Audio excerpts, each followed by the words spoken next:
ચલો મોર્નિંગ થઈ ગઈ છે, મંડે મોર્નિંગ છે એટલે ઓબ્વિયસલી મારી ડ્યુટી હોય દેવામને ડ્રોપ કરવાની સ્કૂલેથી, લેવાની, પછી ટ્યુશન મોકલવાની, એ બધું.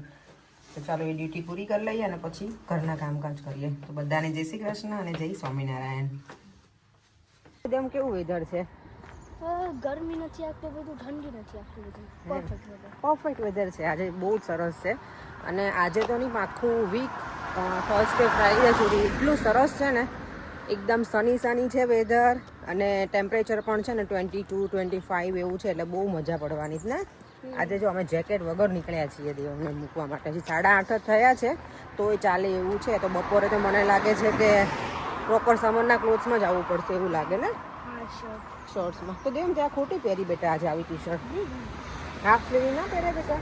ઓકે ચાલો તો દેવને સ્કૂલે ડ્રોપ કરી લઉં. હમણાં ઘણા વખતથી વિડીયો નહોતો લીધો સ્કૂલનો, તમે તો આજે એ લઈએ ને. અહીંયા બહાર પણ કેટલું ગ્રીનરી છે એકદમ. દેવામ છે ને ટ્યુશનમાંથી આવી ગયો છે આજે, હે ને દેવામ? કેવું રહ્યું? મજા આવી તને ટ્યુશનમાં આજે? શું કરાયું ટીચરે આજે? તાને ખબર છે ને તારે હવે હમણાં એક્ઝામ આવવાની છે સપ્ટેમ્બરમાં. આપણે જે રીતે એન્ટ્રન્સ એક્ઝામ આવતી ને એવી રીતે દેવમની છે એન્ટ્રન્સ એક્ઝામ.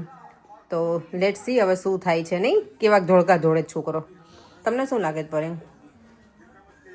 મેથ્સ સારું છે, વર્બલ રીઝનિંગ સારું છે તો જોઈએ તમે. એ તો રિઝલ્ટ આવશે એટલે ખબર પડશે કેટલું સારું છે યાર. ફાઇન. આજે છે ને ઘર કામમાં એટલી બધી બિઝી થઈ ગઈ હતી કે વિડીયોની ક્લિપ જ નથી લીધી અને થોડું બીજું પણ કામ હતું મારે એટલે. ચાલો તો હવે દેવમ આવી ગયો છે, સ્કૂલેથી લઈ લીધો છે, ટ્યુશનમાંથી આવી ગયો છે. કંઈક કુકિંગ કરીશું આજે. સિમ્પલ જ ખાવું છે એટલે વઘારેલી ખીચડી.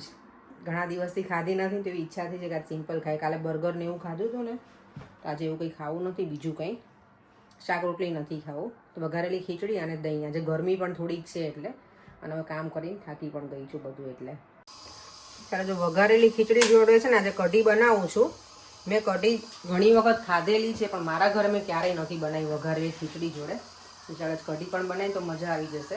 હમણાં વચ્ચે મારી ફ્રેન્ડના ઘરે ગયા હતા ને ત્યારે બનાવી હતી. હિનાએ અને બિરવાએ મોહિની બધા ભેગા થઈને બહુ જ મસ્ત કઢી બની હતી. આઈ હોપ કે મારી કઢી સારી બને.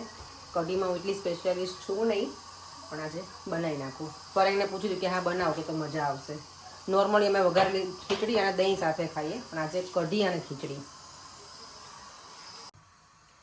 કઢી બનાવવા જો મેં છાશ લીધી હતી, એમાં મેં ચણાનો લોટ એડ કરી દીધો છે અને બેસન અને લીલા મરચાઈ બધું મેં બ્લેન્ડર કરી નાખ્યું અને આદું પણ નાખી દીધું છે અંદર જ. અને આવી રાખ્યું છે પતલું. કેટલી સ્પૂન? આટલી છાશમાં મેં મને લાગે 3 થી 4 સ્પૂન ચણાનો લોટ નાખ્યો છે. અને અહીંયા મારા કુકરની સીટીઓ બોલે છે.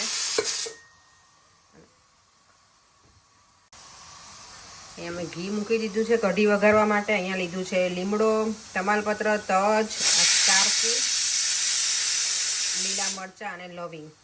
આનું ભૂલી ગઈ ગુજરાતીનું નામ. યસ, આને બાદિયા કહેવાય, બાદિયા. જો મેં થોડીક રાઈ નાખી છે. સફેદ કઢી બનાવો કે પીળી આવું કાંઈ આઈડિયા ના થાવ તો એટલે નાખી દઈશ અને મેં બનાવી નાખીશ. જીરું,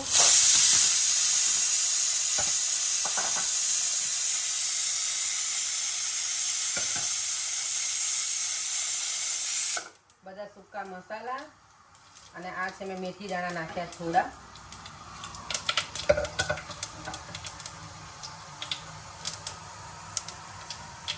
બસ હવે આપણે આ બેટર રેડી છે એ નાખી દેવાનું.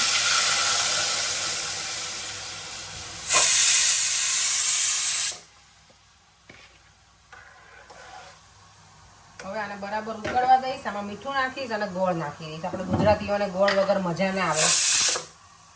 બધી વસ્તુ આપણને ગળી જ જોઈએ.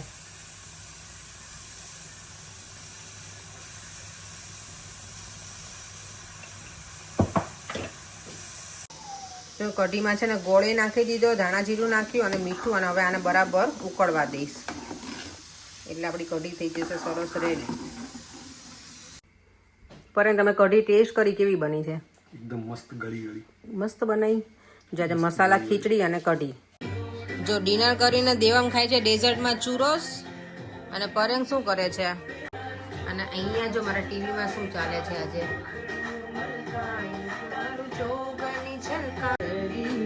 આ તો જોઈને ગરબા યાદ આવી ગયા. ચલો જમીને ફ્રી થઈને દેવામ તો સૂઈ ગયો છે. મને છે ને ડાપણની દાઢ 2-3 મહિને ખબર નહીં એટલી દુખે છે ને આજે એવું જ હતું આખો દિવસ. તો કંઈ બહુ મજા નથી આવે દિવસે મને. અત્યારે દુખે છે.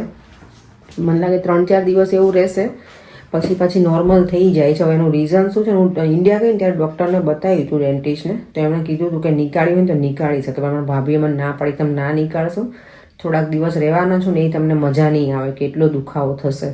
તો હું થોડી આમે બીકણી છું ને, હું વધારે બી ગઈ, તમે ન કઢાઈ.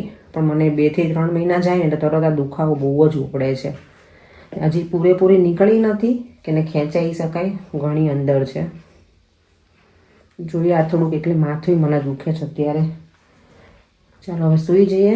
દેવમભાઈ તો સૂઈ ગયા છે. આજે ભગવાનની ચેષ્ટા પણ સાંભળી ઘણા દિવસ પછી. નહીંતર અમારું રૂટીન હતું પહેલાં કે અમે એવરીડે ચેષ્ટા સાંભળતા હતા. હમણાંથી થોડું ડિસ્ટર્બ થઈ ગયું છે એટલે કંઈક બીજું ચાલતું હોય ને એટલે પછી કંઈ સાંભળતા નથી.